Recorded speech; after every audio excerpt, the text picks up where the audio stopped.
So our Lama talk question for this Shabbat, can anyone tell me what it is? I do this to you guys every week. Yes, why do we have a fellowship meal after every Shabbat celebration of ours? And why do we call it Oneg? Oneg is a Hebrew word, and I thought we'd be interested to know what Oneg actually means and the origins of that particular term in the Jewish tradition. So I want to start with telling you a story. There was a school teacher, and the school teacher wanted to introduce her children to different religious convictions and different ways. So she said, okay, children, tomorrow we're all for show and tell going to bring an object that best represents our religion. And I want you to bring that for show and tell and share with the class about your religion. So the next day, all the children brought different articles, and a Catholic girl stood up and said, well, I'm Catholic, and this is my rosary.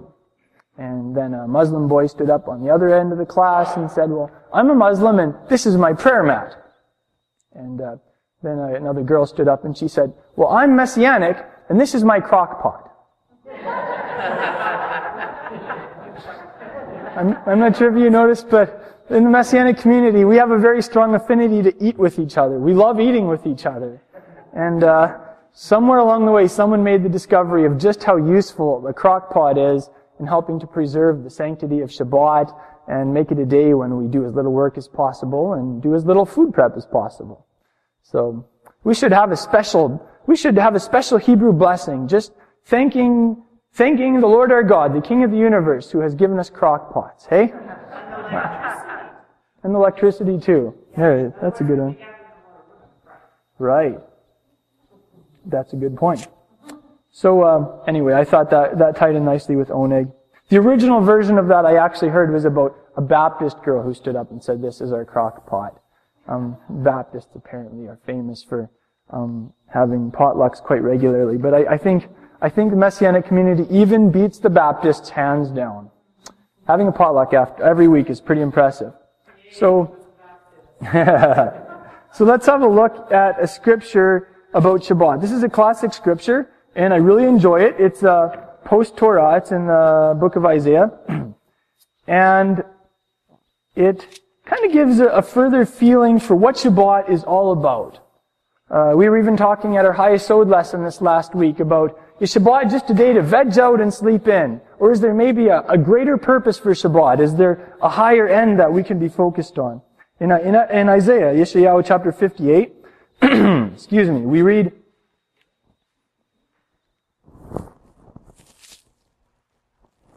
if, because of Shabbat, verse 13.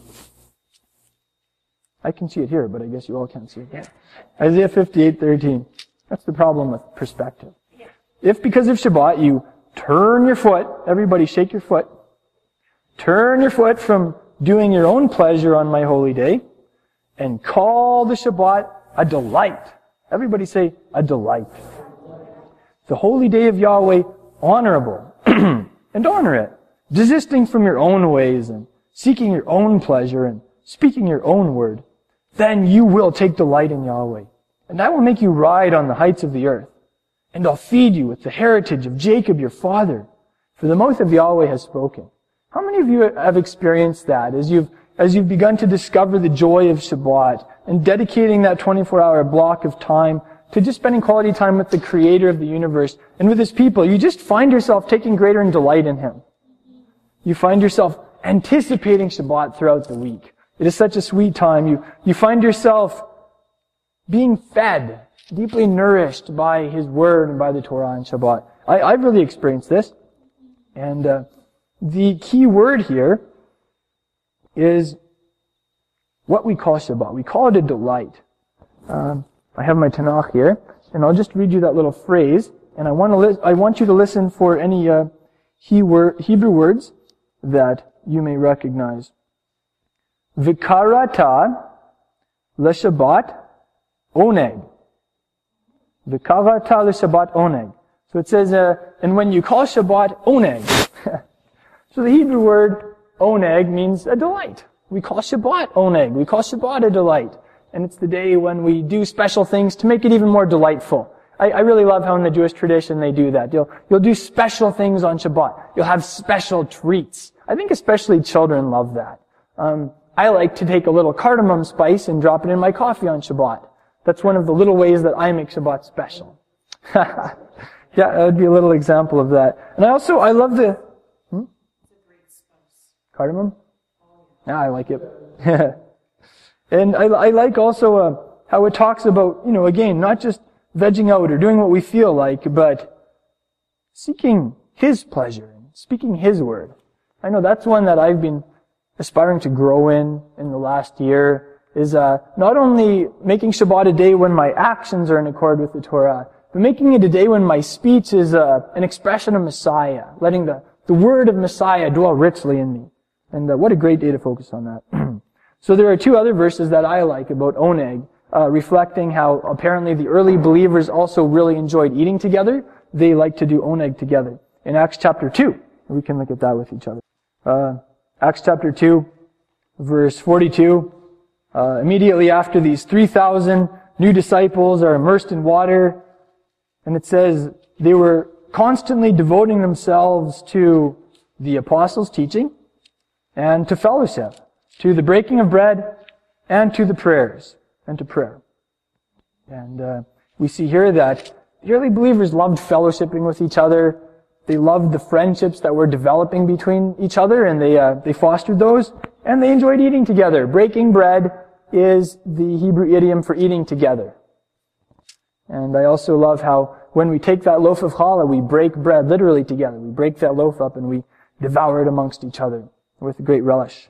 So there's also a couple of verses down in chapter 2, verse 46. It says, day by day, continuing with one mind in the temple and breaking bread from house to house, they were taking their meals together with gladness and sincerity of heart, praising Elohim and having favor with all the people.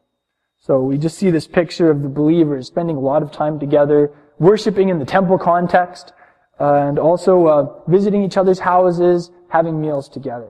So I'm happy we get to do that at least once a week. It's a great time to. And then finally, we have one more passage about this that reminds me of Oneg. It's in one of Shaul's, one of Paul's letters, 1 Corinthians chapter 10.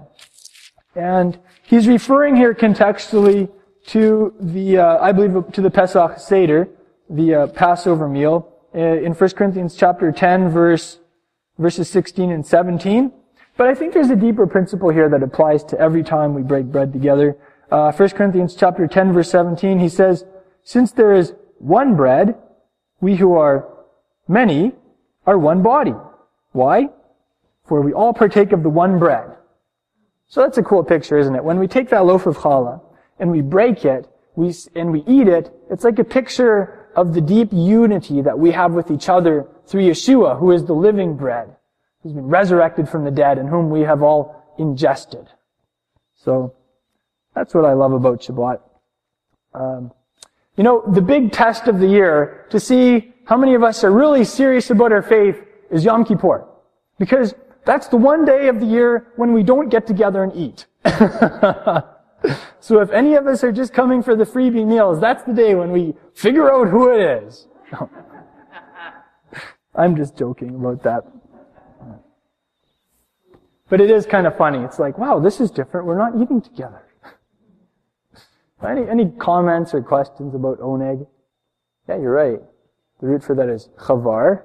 And we read about how the curtains in the Mishkan, in the tabernacle, were chavard together. They were linked together or connected. And we also, there's a famous, another expression of that word is chavurah. Can we all say chavurah? That's like a discipleship group. The Pharisees in the first century would break down into small chavurot. And they would break down into chavuras, where they would have like a discipleship group, and they'd have a strong band of fellowship with each other, and they shared the same halakha, the same application of the Torah. So you could call us a chavura. Chevra is more the female concept, and it sometimes has to do with another function in Judaism. So chavura is the more common one. Yeah, I like that, because every time we celebrate Shabbat, it's a prophecy of the coming Messianic era, the 1,000-year millennial Sabbath. So that will truly be an era of Oneg as we dwell with our Messiah and hear teaching from his own mouth. So having Oneg every week is a picture of that too, eh? Maybe it's even spiritual warfare on some level. That's a great point. Torah observance is the context of the whole New Testament. We even discovered in Hayasod a couple of weeks ago just how Torah observant Paul was, how he took pains in Acts chapters 23 to 28. Every chapter there are quotes about him saying, I am for the Jewish people, I am for the temple, I am for the Torah, I am not against these things. He even did animal offerings in the temple and paid for 4 Nazarites to fulfill their vows with animal offerings too, eh?